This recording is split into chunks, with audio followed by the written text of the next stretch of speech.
안녕하세요. 저는 서울에서 두 개의 사업을 운영하고 있는 40대 초반의 여자입니다. 코로나를 거치며 많은 분들이 일자리를 잃고 생계가 힘드셨던 만큼 제 사업도 여러 번 휘청거리긴 했는데요. 다행히 요즘 매출이 늘어나면서 다시 자리를 잡게 되었습니다. 그래서 요즘 유튜브를 즐겨보던 중 여기 사연 채널을 알게 되었어요. 배우자를 잘못 만나 소가리를 하신 분들이 참 많으시던데 저 역시 배우자에게 오만정이 떨어져 이혼한 돌싱입니다. 다들 아시다시피 사람은 고쳐 쓰는 게 아니라는 걸 아시죠? 제 전남편이 딱 그 말과 어울리는 구제불능이었어요. 그럼 얼마나 고치기 어려운 인간인지 지금부터 몇 자 끄적여 보도록 하겠습니다. 저는 전라남도의 끝에서 배를 6시간 타고 들어가야 보이는 섬, 인구가 100여 명 되는 작은 섬 만제도에서 나고 자랐어요. 아빠는 작은 배로 생선을 잡는 어부셨고, 엄마는 물질하는 해녀셨답니다. 그래서 생선과 해물은 원 없이 먹으며 자랐어요. 또 부모님이 열심히 일하시며 키워주신 덕분에 부족함 없이 자랐죠. 제가 자란 만제도에는 인구수가 적다 보니 초등학교 때 만난 친구들이 중학교, 고등학교에 가서도 똑같이 어울렸답니다. 그래서 새로운 친구를 만날 기회가 거의 없었어요. 한편 저는 공부를 잘하는 건 아니었는데 좋아하고 재밌어 했습니다. 그래서인지 성적이 우수한 편에 속했고 친구들이 선생님 다음으로 저에게 많은 질문을 했답니다. 고등학교 3학년 때는 남들보다 더 열심히 공부해서 수능 시험을 거의 만점 가까이 받게 되었어요. 그래서 서울에 있는 한 명문대 영문과에 합격하게 되었고 20살이 되던 해 제 고향 만제도를 떠나게 되었죠. 그렇게 시작된 서울 생활은 굉장히 힘들었어요. 혼잡하고 어지러운 도시가 처음이라 적응하기 힘들었고 음식도 입에 맞지 않아 끼니를 자주 걸렀네요. 그래도 몇 달이 지나자 학교에서 친구들도 여럿 사귀게 되었고 남자친구도 생겨 재밌는 대학 생활을 하기 시작했고 조금씩 서울 여자로 변해갔답니다. 영문과를 졸업하며 그동안 쌓아온 실력과 자격증으로 외국계 기업에 취업했습니다. 아주 큰 무역회사였는데 제가 하는 일은 동시통역이나 번역 등 영어와 관련된 업무를 도맡아 하게 되었어요.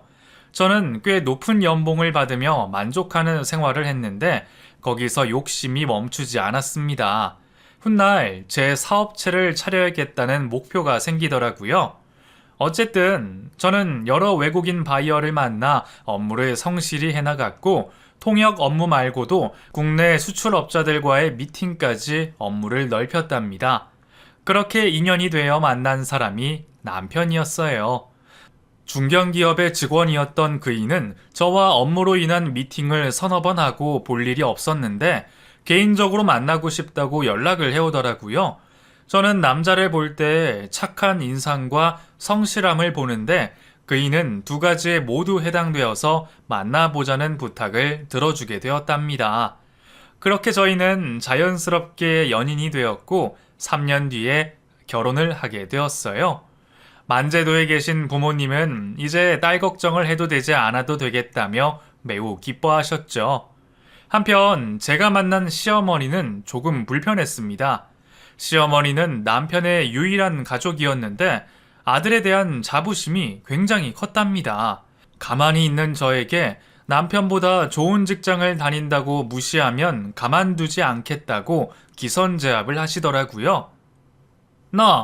네가 아무리 잘났어도 남편 그늘 아래 사는 아내에 불과해. 너도 알겠지만 우리 태경이 정도면 남자를 진짜 잘 만난 거다. 그러니까 바쁘다는 핑계로 내조를 게을리하지 말거라. 이 시어머니한테도 잘하는 며느리가 되어야 하고. 네, 어머님, 당연하죠. 태경씨 좋은 사람인 건 누구보다 제가 잘 압니다. 그리고 시어머니께 잘하는 며느리가 될 테니까 염려 마세요. 그리고 결혼 생활하며 시댁에 자주 찾아갔어요. 물론 빈손으로 가지 않고 항상 양손에 선물을 바리바리 싸들고 갔죠. 저는 세상 며느리들이 다 그렇게 해야 되는 줄 알았답니다. 그런데 시어머니와 시누이가 요구하는 게 점점 늘어가더라고요. 새아가, 우리 집 냉장고가 자주 고장이 나는데 어떻게 생각하니? 노골적으로 냉장고 사달라는 말씀을 하는데 어떻게 대답할지 궁리하다가 이렇게 대답했어요. 아직 쓸만하게 보이는걸요? 수리만 하면 몇 년은 거뜬히 쓸 것 같아요. 그래? 네 생각이 그렇다면 계속해서 써야지 뭐. 알겠다. 저는 거기서 끝난 줄 알았는데 시어머니는 시시때때로 냉장고 이야기를 꺼냈습니다. 이 냉장고가 애물단지야. 고치면 고장나기 일쑤란 말이야. 이것 때문에 내가 요즘 잠을 설친다. 누가 냉장고 한 대 사줬으면 좋겠다만. 세기, 너는 어떻게 생각하느냐? 시어머니의 볼멘 소리를 그만 듣고 싶었던 저는 결국 냉장고를 새로 사드리겠다고 말씀드렸네요. 그제야 시어머니는 밝게 웃으며 역시 며느리를 잘 얻었단 말이야.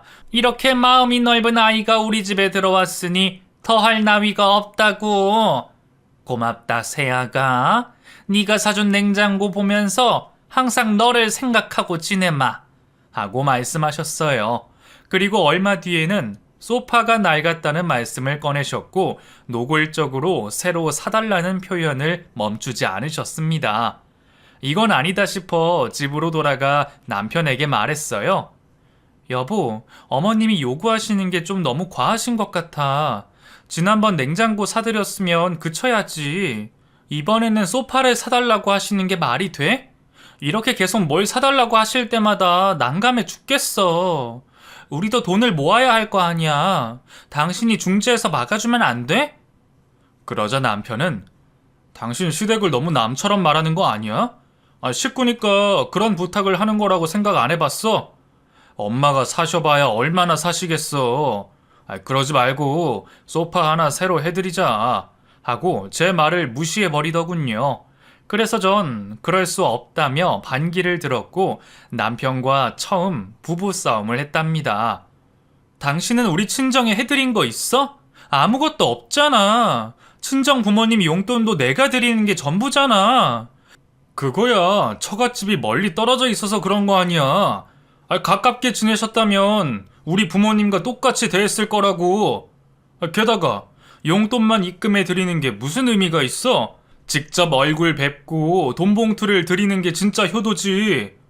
이게 말인지 막걸리인지 모를 말만 연신하고 무조건 소파를 사드리자며 우격다짐을 하더군요. 그럼 당신 돈으로 해드려. 왜 내 돈으로 시댁 살림 가구를 해드려야 해? 이 사람 진짜 말이 안 통하네. 원래 며느리는 그렇게 하는 거야. 다른 집 며느리들 봐봐. 허구한 날 시댁 가서 일하는 건 물론이고 시부모 모시고 여행에 나들이 다니는 게 보통이라고. 그런데 당신은 어때? 일 핑계로 신경을 거의 쓰지도 않잖아. 그러니까 그런 걸 대신해서 돈을 쓰라는 거야. 그이의 어처구니 없는 말에 저는 대꾸를 하지 않았습니다. 제가 몸으로 때우지 못하니 돈이라도 내라는 말은 억지로밖에 들리지 않았답니다. 그 일로 몇 번이나 남편과 다퉜고 끝까지 제 지갑을 열지 않았습니다. 그런데 며칠 뒤 아빠가 바다로 어획을 하러 가셨다가 배가 뒤집히는 선박사고로 돌아가셨다는 연락을 받았습니다. 저와 남편은 부부싸움 중이었지만 큰 일을 겪게 되자 모두 잊어버리고 오로지 친정 아빠에 대한 슬픔을 나누며 만제도로 향하게 되었어요. 여보, 장인어른 좋은 곳으로 가셨을 거야. 당신 그렇게 울면 장례식장에 도착하기 전에 쓰러지고 말 거야. 그러니까 기운을 아끼는 게 좋겠어. 저는 서울에서 아빠의 부고 소식을 들었을 때부터 눈물이 끝없이 흘러 몸과 마음이 많이 지쳤어요. 남편 말대로 기운을 차리고 장례를 치러야 하는데 만제도를 향하는 배 안에서 거의 쓰러지기 일보 직전이었답니다. 알겠어. 이제 그만 울도록 할게. 그런데 당신 멀미 안 나? 도시 사람이 배를 타면 많이들 힘들어 하는데 당신은 괜찮은 거야? 물론 힘들지. 그런데 당신만큼 힘들겠어? 난 신경 쓰지 말고 당신 마음이나 추스리도록 해. 그이는 억지로 멀미를 참는 게 보였습니다. 속이 심하게 울렁거렸는지 이를 악물고 복화술로 말하더라고요. 그래도 이런 고생까지 참아가며 제 옆을 지켜주는 남편이 있어 무척이나 다행스러웠습니다. 이윽고 장례식장에 도착한 저희는 상복으로 옷을 갈아입었어요. 그리고 아빠의 입관식을 보고 세상이 떠나가도록 오열하고 말았답니다. 남편은 상주가 되어 조문객들을 맞았고 아빠 영정사진 아래에 있는 향이 꺼지지 않도록 잠 한숨 자지 않았어요. 저는 슬픔 속에서도 남편이 아빠의 아들 노릇을 해주는 모습에 많이 감동했답니다. 3일장을 치르고 친정 엄마와 이틀 동안 시간을 보내고 저희 부부는 일상으로 돌아가기 위해 다시 배에 올랐어요. 남편은 고단했는지 깊은 잠에 들었고 다행히 멀미를 느끼지 않고 육지까지 오게 되었답니다. 그리고 며칠 뒤 저는 남편에게 고마운 마음에 시댁에 소파를 사드렸어요. 그이가 보여준 모습에 감동하고 진심을 봤으니 제 마음이 열리고 지갑도 열렸답니다. 저와 남편은 회사로 돌아가 각자의 위치에서 열심히 살아갔어요. 아무래도 맞벌이다 보니 돈이 금세 모여서 더 좋은 집으로 떠날 수 있을 것 같았답니다. 하지만 얼마 뒤 남편이 무슨 이유에서인지 회사에서 권고사직을 당하게 되었고 하루아침에 백수가 되었네요. 그렇다고 남편에게 쓴소리를 하고 싶지 않았어요. 친정아빠 장례식 때 큰 일을 해줘서 고마운 마음도 있었지만 그이가 뜻하지 않게 회사에서 잘린 거니 위로를 해주는 게 아내가 지녀야 할 자세라고 생각했습니다. 여보, 회사가 인재를 못 지킨 거야. 당신은 아무 잘못 없으니까 실망하지 마. 그리고 세상에 할 수 있는 일이 얼마나 많은 줄 알지? 당신은 능력 있는 사람이니까 무슨 일이든 잘 해낼 거야. 제가 위로와 응원의 말을 전하자 남편은 당신 진심이야? 역시 나는 마누라 복이 있다니까. 다른 집 마누라였으면 쫓겨나고 이혼당했을 거야. 당신이 이해해주니까 힘이 나네. 나 빠른 시일 내로 다른 직장 알아볼 테니까 너무 걱정하지 마. 하고 의지를 보여줬습니다. 그리고 얼마 뒤 남편과 시댁을 찾아 남편의 실직을 알렸어요. 그러자 시어머니는 잠시 놀라긴 했지만 제 눈치를 보며 말씀하셨어요. 이거 아무래도 새끼 네가 내 아들 기를 빨아먹어서 그런 것 같다. 내가 전에도 얘기했지. 남편 그늘 아래서 살아야 하는 게 아내라는 말. 네가 회사에서 설쳐대고 다니니 내 아들 기를 빨아먹어서 이 사단이 난 거라고. 너무 기가 막히고 말도 안 되는 말씀을 하셔서 뭐라 대꾸를 못 하겠더라고요. 또 남편이 친정아빠 장례식에서 보여준 모습이 떠올라 가만히 앉아 듣기만 했답니다. 그런데 이후로도 남편은 쉽게 취직이 되질 않았어요. 경력직을 원하는 곳보다 신입을 구하는 회사만 널려 있었으니까요. 게다가 권고사직을 당한 이력이 남아있어 남편을 불러주는 회사는 하나도 없었네요.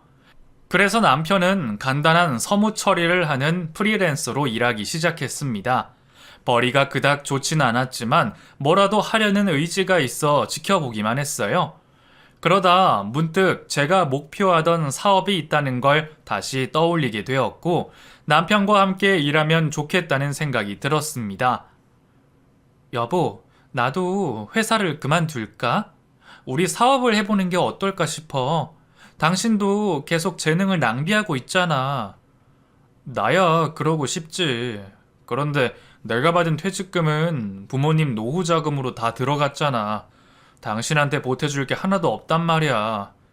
그이는 회사에서 나오며 받은 퇴직금을 형편이 어려운 시어머니께 모두 드려서 한 푼도 없는 상황이었죠.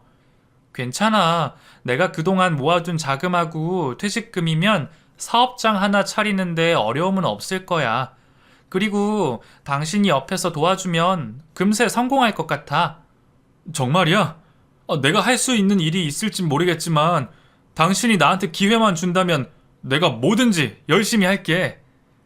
그렇게 저는 회사를 나와 사업장을 차렸고 남편을 옆에 두고 든든한 마음으로 일을 시작했습니다. 제가 하는 사업은 전 직장에서 했던 것과 같이 외국 바이어들 상대로 수출입하는 거였어요. 남편은 영어가 안 돼서 간단한 서무와 사무실 청소를 하는 일이 대부분이었는데 그래도 제 옆에 있으니 크게 도움이 되었답니다. 또 제가 회사에서 나오며 따라 나온 여직원이 둘이나 되어서 직원을 따로 구할 필요가 없었어요. 직원들과 합이 잘 맞으니 회사 성장 속도가 거의 수직으로 올랐답니다. 그래서 이듬해 회사는 월 매출 3억에 달했고 제가 차린 회사는 무역회사에서 꽤 인지도가 올라 영업을 따로 하지 않아도 바이어들이 알아서 찾아오게 되었습니다. 그렇게 성공의 주가를 달리니 시어머니는 당신의 아들 덕에 그렇게 된 거라며 기세등등 하셨어요. 거 봐라. 내가 뭘 했니? 내 아들 그늘 아래 있으니 이렇게 일이 술술 풀리잖아. 세익이 네 돈으로 사업장을 차렸지만 태경이가 거기에 들어가 앉아있으니 이런 복을 받은 거라고. 이제 내 말 알아듣겠니? 역시나 남편을 칭찬하며 제가 그의 덕을 본 거라 확신하고 계시더라고요. 저는 뭐라고 대꾸해봐야 좋지 않은 소리를 들을 걸 알고서 그냥 시어머니의 말씀이 옳다고 대답해 버렸습니다. 여하튼 사업이 나날로 잘 되자 더 큰 목표가 생겼어요. 사업을 확장하기로 말이죠. 우리나라에서 수출할 품목이 워낙 많다 보니 욕심이 멈추지 않더라고요. 그래서 사업장을 한 군데 더 마련하기로 했답니다. 여보, 이번에 새로 차리는 경기도 사업장은 내가 자리 잡을 때까지 내려가 있어야 되겠어. 당신이 그동안 서울에서 관리 좀 해줘. 어려울 거 없어. 그냥 당신 하는 일에 직원들만 잘 관리하면 돼. 정말? 맡겨만 주면 정말 열심히 할게. 고마워, 여보.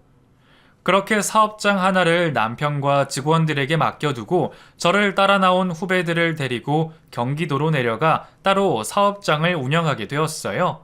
초반에 자리 잡는 데 시간이 걸려 평일에는 사무실에서 자고 내서 주말에나 집으로 가서 남편을 봐야 했답니다. 1년 후 2개의 사업장 모두 크게 성공했고 돈을 쓸어 담는 일만 남았어요. 물론 더 크게 사업장을 꾸리는 게 새로운 목표이긴 하지만 조금 시간을 두고 지금의 사업장만 유지하기로 했답니다. 제가 일이 바쁘다 보니 시댁에는 거의 찾아가지 못했어요. 물론 멀리 있는 친정에도 갈 꿈도 꾸지 못했고요. 그래서 안부 전화만 자주 드리고 용돈을 붙여드리는 것으로 대신했네요. 반면 남편은 시댁에 자주 오가며 아들 노릇을 이어갔습니다. 수입이 늘었으니 시부모님께 그동안 해드리지 못한 선물과 용돈을 실컷 해주는 것 같더라고요. 남편이 했던 말처럼 친정이 가까웠더라면 남편이 참 잘해드렸을 텐데 하는 아쉬움이 들기까지 했답니다. 그래서 친정 엄마한테 몇 번이고 서울로 올라와서 지내는 게 어떻겠냐고 물었어요. 제가 전원주택을 마련해 드릴 테니 여기서 딸과 사위의 효도를 받으며 편한 노후를 받으시라고 설득했죠. 하지만 엄마는 고향을 떠나는 게 쉽지 않다고 매번 거절하셨답니다. 그러던 어느 날 시어머니가 등산하던 중 다리를 다치시게 되어 저희 집으로 모시고 오게 되었어요. 아무래도 거동이 불편하셔서 혼자 있는 것보다 저희와 함께 지내는 게 나았죠. 그래서 저는 회사를 나가 간단한 보고를 받고 집으로 돌아와 시어머니를 정성을 다해 간호했어요. 식사를 챙겨드리고 산책을 시켜드리고 말동무 해드리는 게 전부였지만 나름 며느리 노릇을 톡톡히 하며 한 달의 시간을 시어머니와 함께 보냈답니다. 다행히 시어머니는 쾌차하시고 다시 시댁으로 돌아가셨죠. 그리고 얼마 지나지 않아 이번에는 친정엄마가 다쳤다는 소식을 듣게 되었습니다. 엄마와 가깝게 사는 외삼촌께 연락을 받았어요. 미수가, 네 엄마가 며칠 전에 그 물질하러 나가던 길에 돌길에서 넘어져서 허리를 다치셨다. 아니 많이 다쳐서 누워만 계셔. 네? 많이 다치셨어요? 병원에는 가봤어요? 응, 아니, 아주 심한 건 아니래. 아니, 수술이 필요한 건 아니지만, 아니, 몇 달 동안은 물질을 하지 말라더라. 아무래도 네 엄마 연세도 있고 하니 그 회복하는데 오래 걸릴 것 같다. 미숙이 너 요즘도 많이 바쁘지? 아이, 그래도 한번 들러주면 좋겠어. 아, 그럼요. 당연히 들러야죠. 바쁜 일 다 끝났으니까 이번에 2주 정도 휴가 내서 내려가도록 할게요. 그동안 삼촌이 엄마 좀 돌봐주세요. 다행히 크게 다치지 않으셔서 안도의 한숨을 내셨지만 거동이 불편하다는 말씀이 가슴에 내내 걸려 하루빨리 친정에 내려가야겠다는 생각이 들었습니다. 그래서 집에서 만난 남편에게 엄마가 다친 이야기를 꺼냈고 함께 친정에 가보자고 말했어요.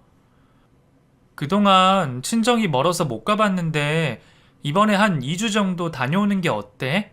2주나? 그런데 당신이나 내가 없으면 회사는 어떡하고? 걱정하지 마. 직원들이 알아서들 잘 해줄 거야. 우리가 잠시 자리를 비운다고 회사가 망할 일은 없으니까 친정에 다녀오자. 그런데 말이야. 나 사실 지난번 장인어른 장례식 갔을 때 그 배멀미가 너무 심해서 죽는 줄 알았어. 그때는 당신한테 내색을 못했는데 서울로 돌아와서도 멀미가 풀리지 않아가지고 한참을 고생했다니까. 그 이의 뜻밖의 대답에 조금 난감했습니다. 그랬어? 많이 힘들었겠네? 그렇다고 친정에 아예 가지 않을 건 아니잖아. 우리 엄마 얼굴 본 지도 거의 2년이 다 되어 가는데 당신이 같이 가면 좋겠는데. 게다가 내가 시어머니 모신 것도 있잖아. 양가 부모님을 똑같이 대했으면 좋겠는데 말이야. 여보, 나도 그러고 싶은데 이번에 말고 다음에 가면 안 될까? 너무 장거리라 힘들 것 같아. 요즘 일도 힘들어서 제대로 쉬지 못했다고. 저는 큰 실망을 하고 남편에게 볼멘 소리를 시작했어요. 당신 너무 이기적인 거 아니야? 시어머니가 부르면 언제든지 달려가서 아들 노릇하느라 바쁘잖아. 게다가 갖고 싶은 것도 다 사드리고 퇴직금까지 죄다 갖다 바쳤으면서 친정엄마 병문안 가자는데 당신 컨디션을 먼저 생각하는 건 너무하잖아. 아니, 배멀미하는 사람이 6시간 넘게 배 타는 건 정말 곤욕이라고. 나도 장모님이 가깝게 지내시면 사위 노릇 하고도 남지. 그런데 상황이 다르잖아. 다음엔 꼭 같이 갈 테니까 이번에는 당신 혼자 다녀오면 안 될까? 하지만 저는 제가 시어머니께 한 것과 똑같이 하라고 언성을 높였습니다. 당신 이런 식으로 나오기야? 솔직히 말해서 당신이 누구 덕에 이렇게 먹고 살고 시어머니께 효도할 수 있었던 건데 따지고 보면 다 내 덕에 편하게 사는 거잖아. 안 그래? 뭐? 지금 말 다 했어? 그깟 병문안 못 간다고 했더니 아주 막말을 하는구나. 누가 들으면 내가 당신 회사에서 놀고 먹은 줄 알겠어. 나도 내 할 일 제대로 했단 말이야. 사업 성공에 내 몫도 분명히 있다고. 안 되겠어. 기분 더러워서 오늘은 엄마 집에 가서 잘 테니까 잘난 당신 혼자 푹 쉬도록 해. 그이는 제가 한 말에 크게 분노하며 집을 나가버렸습니다. 그리고 몇 시간 뒤 예상대로 시어머니께 전화가 걸려오더군요. 네, 어머님. 얘기 들었다. 너는 생각이 있니 없니? 니들 부부가 사업하는 사람이라는 걸 잊은 거야? 어떻게 두 사람이 2주씩이나 자리를 비우겠다는 거야? 그리고 내 아들이 멀미가 심해서 못 가는 걸 억지로 가자고 했다며? 너 멀미가 얼마나 무서운 건지 아니? 네가 멀미를 안 해서 모르나 본데 그거 진짜 힘들다. 예전에 멀미로 죽었다는 뉴스도 본 적이 있다고. 시어머니가 하는 멀미로 죽었다는 뉴스는 말도 안 되는 거짓말이었어요. 이에 저는 참지 않고 제 할 말을 하기로 했습니다. 어머님, 너무하세요. 효도는 양가 부모님께 공평히 해야 하는 거 아닌가요? 어머님은 저랑 그이한테 받을 거 다 받으시면서 살잖아요.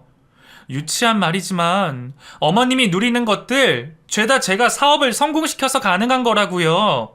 태경 씨가 잘나서가 아니란 말이에요. 이게 드디어 미쳤구나.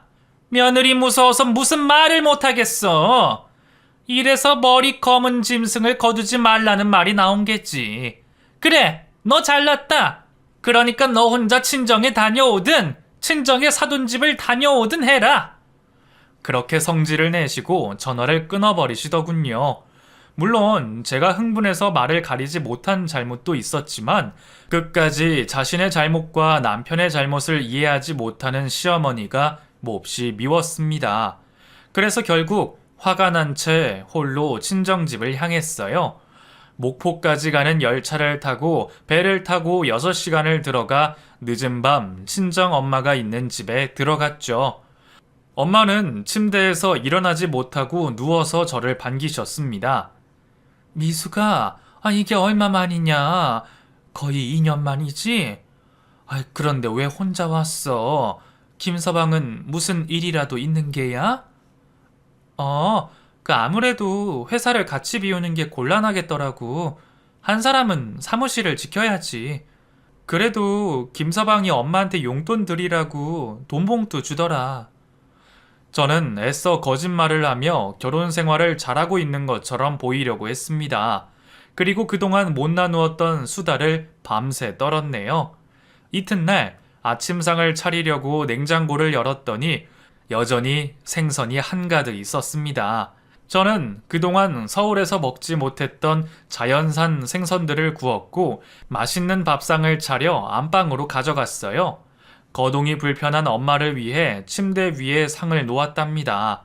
식사를 마치자 외삼촌이 차를 끌고 오셔서 병원에 함께 가게 되었고 물리치료를 한참 받고 나서야 다시 집으로 돌아오게 되었어요. 삼촌은 제가 집에 오니 엄마의 표정이 달라졌다며 자주는 아니어도 가끔 찾아와서 엄마에게 힘이 되어 드리면 좋겠다고 말씀하셨답니다. 그래서 저는 이때다 싶어 엄마한테 말했어요. 엄마, 이제 나랑 같이 서울에서 살면 안 돼? 내가 여기로 내려와 살 수는 없으니까 엄마가 양보 좀 해줘. 딸이 전원주택까지 마련해 준다잖아. 응? 됐네요. 고향 땅을 떠나는 게 말처럼 쉬운지 아니? 여긴 엄마가 태어난 곳이기도 하지만 네 아빠가 돌아가신 곳이야. 여길 떠나면 평생 그리워하며 살게 될 거라고. 엄마는 엄마 인생을 살 테니까 너는 네 인생 살도록 해. 역시나 엄마는 제 마음과 통하지 않았습니다. 하지만 여기서 포기하지 않고 계속해서 설득해 빠른 시일 내로 서울로 모셔가기로 마음먹었어요. 사흘 동안 엄마를 간호하며 즐거운 시간을 보냈고 다행히 엄마는 몸을 회복하셔서 저와 산책까지 가능했답니다. 그래서 남은 열흘의 시간 동안은 재밌게 놀면서 보내기로 했죠. 그런데 저녁쯤 의문의 문자 한 통이 왔습니다.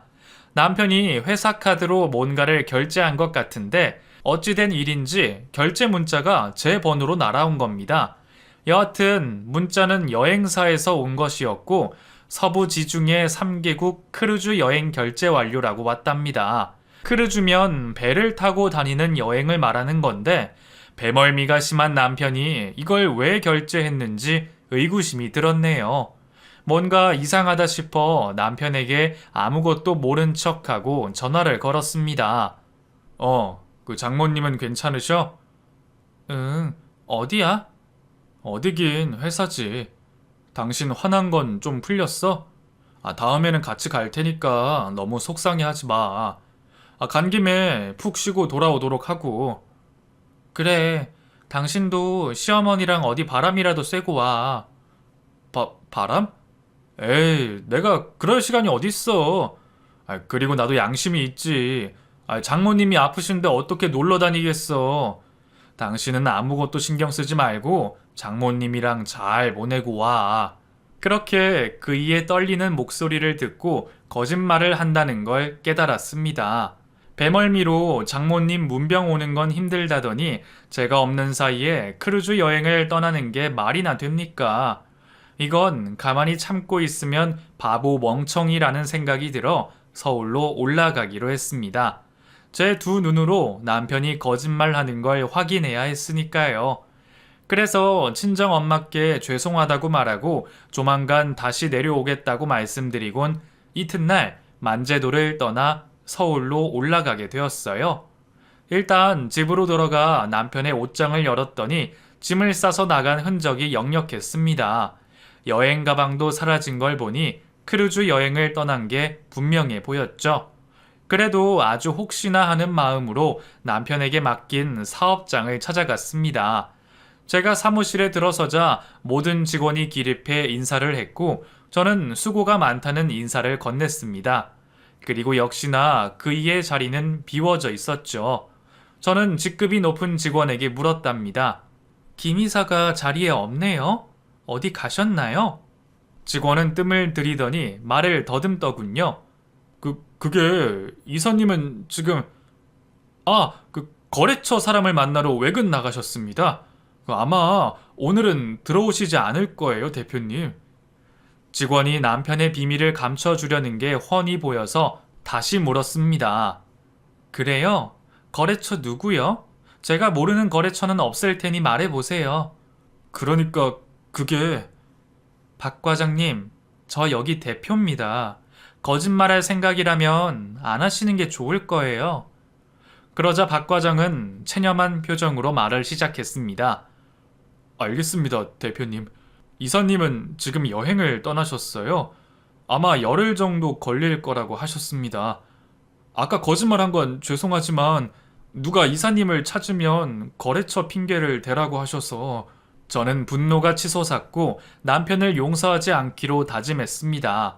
그이가 거짓말을 했다면 한 번이 아닐 거라는 게 육감적으로 느껴졌죠. 그래서 그동안 회사에서 어떻게 일했는지 상황을 알아보기로 결심했습니다. 박 과장님, 온 김에 브리핑 좀 받아볼 수 있을까요? 현 매출 상황과 거래처, 수출 상황 보고 좀 준비해 주세요. 30분이면 충분하시겠죠? 제 말이 끝나자 발끝에 불똥이 떨어진 것 마냥 여러 직원들이 분주하기 시작했고 부랴부랴 브리핑할 준비를 하더군요.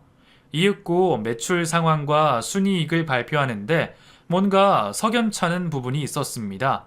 수익 구조에 이름 모를 회사가 끼어 있더라고요. 잠깐, 저기 회사는 뭐죠? 우리가 직수입을 하고 직수출을 하는데 중간에 회사가 하나 끼어 있네요? 저기에 대해서 해명해 보세요. 그러니까 대표님, 말을 더듬지 말고 똑바로 말씀하세요. 그렇게 몰아쳤더니 박 과장은 사실을 실토하기 시작했습니다. 사실 이 회사는 없는 회사입니다. 유령 회사죠. 이사님이 중간에 끼워 놓으셨습니다. 저희는 시키는 대로 한 죄밖에 없습니다, 대표님. 여기서 더욱더 큰 분노가 솟구친 저는 박 과장에게 소리를 지르며 회사 문서를 죄다 가져와 보고하라고 일렀습니다. 하나 둘씩 껍데기를 벗겨보니 남편은 유령 회사를 만들어 이익을 남겨 먹은 건 기본이었고 하청업체에 뇌물까지 받은 정황이 드러났습니다. 매출이 유지가 되고 있어 제가 별다른 의심을 하지 않아 이 사단이 난 거죠. 저는 모든 것을 바로잡기 위해 자문 변호사를 호출했고 그동안의 남편이 저지른 횡령과 배임, 뇌물수수죄에 해당하는 문서를 작성했습니다. 결과적으로 남편은 제 사업장에서 많은 돈을 빼돌렸고 하청업체에 받아먹은 뇌물까지 해서 억소리가 나는 큰 돈을 가져간 겁니다. 이렇게까지 회사를 망치게 내버려둔 제 잘못도 있었지만 남편의 잘못을 절대 용서해주고 싶지 않았습니다. 그이는 이렇게 막대먹은 짓을 저질러 놓고 제가 친정에 다녀오는 기간에 맞춰서 크루즈 여행을 떠난 상황이었죠. 결국 저는 이혼 소장과 회사 횡령과 뇌물수수죄로 고소장을 바로 접수했습니다. 이런 인간과 수년을 같이 살았다는 게 치욕적으로 느껴지더군요. 또 부동산에 연락해 제 집을 당장 팔아버렸고 새로운 아파트를 빨리 얻어서 이사까지 마쳤답니다. 여기까지 나흘 만에 끝내버렸죠. 그리고 마지막으로 남편에게 전화를 걸어봤어요. 언제까지 거짓말을 하는지 들어보기로 했죠. 여보, 회사야? 많이 바쁘지? 당신은 걱정하지 마. 내가 직원들 시켜서 일 잘 해나가고 있으니까. 장모님이랑 좋은 시간 보내고 돌아오라고. 그런데 핸드폰 너머로 바닷소리가 아주 명확하게 들리더군요. 끝까지 뻔뻔하게 거짓말을 하는 그 일을 확인하자 다시금 이혼 결정을 잘한 것 같았답니다. 그렇게 열흘이 지나자 남편이 시어머니와 여행에서 돌아왔는지 저에게 전화가 걸려왔어요. 여보, 우리 집 어떻게 된 거야? 아니, 왜 다른 사람들이 이사 와 있는 거야? 아, 그걸 이제야 알았어? 퇴근하고 집에 안 가고 뭐 했길래? 어? 그게 배멀미하는 당신이 크루즈 여행은 별 문제 없었나 봐. 열흘 동안 재미 좋았지? 시어머니도 콧바람 쐬고 오셔서 좋으시겠다. 당신 알고 있었어? 미안하게 됐어. 여하튼 그게 중요한 게 아니라 이게 다 무슨 짓인지 모르겠네. 여보, 우리 집은 어디로 이사한 거야? 저는 깔깔거리며 웃었습니다.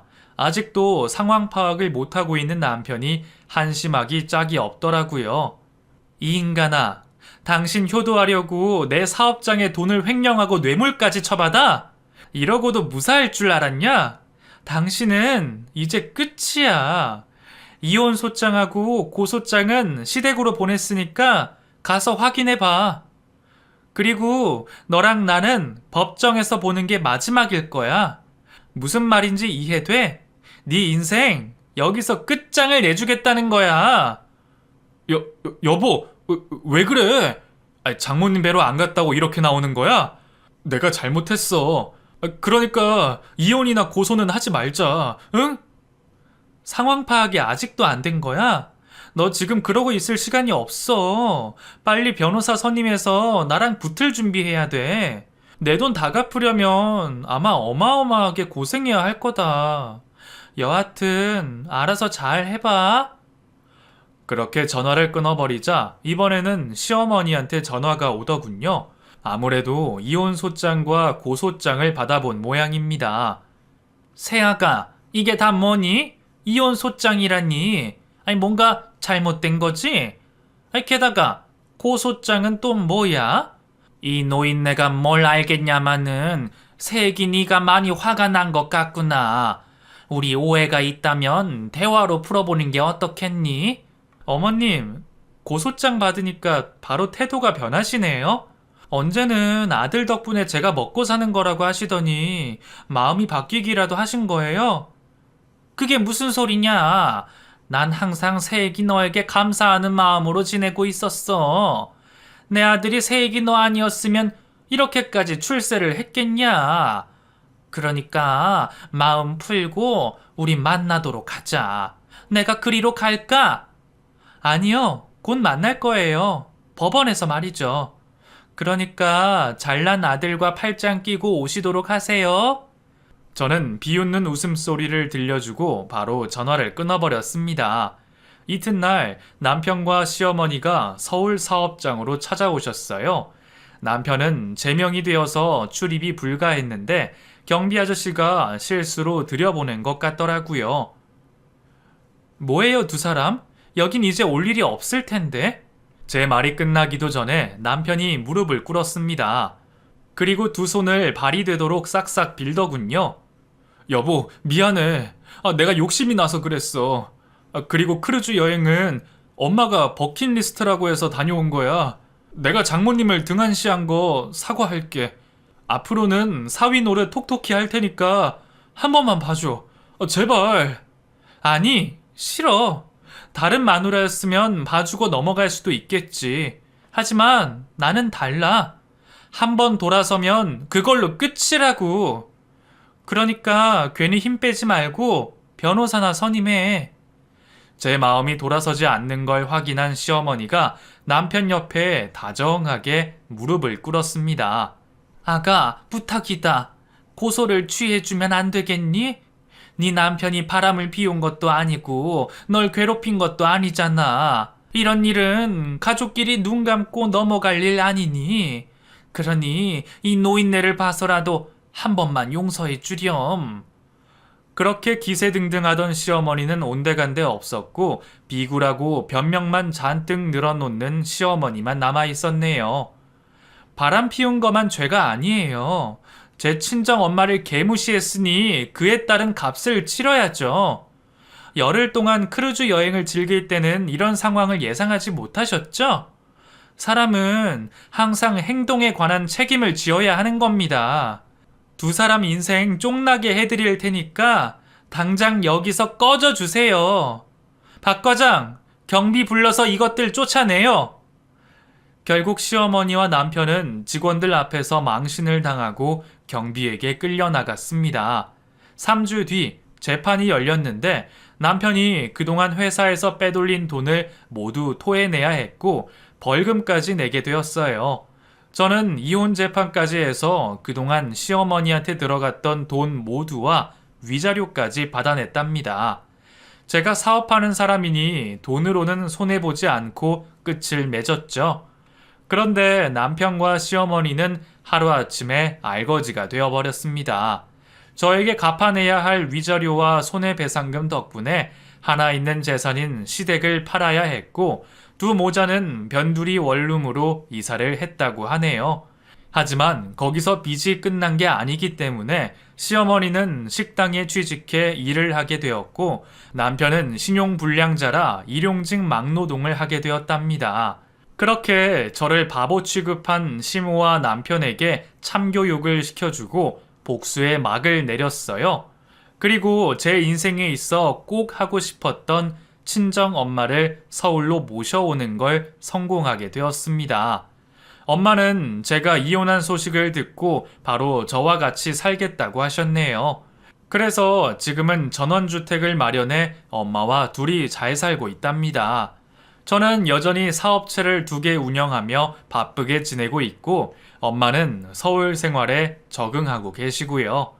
사람들은 배우자가 큰 잘못을 했을 때 한 번씩은 봐주는데 저는 그런 거 없이 한 방에 정리를 했네요. 제가 독하다고 보시는 분들이 계실 수도 있지만 그런 인간과 더 살아봐야 끝은 똑같을 거라는 판단이 들었답니다. 여하튼 저의 결혼과 이혼 이야기는 여기서 매듭을 지어야겠네요. 지금까지 경청해주신 분들께 진심으로 감사드립니다. 안녕히 계세요.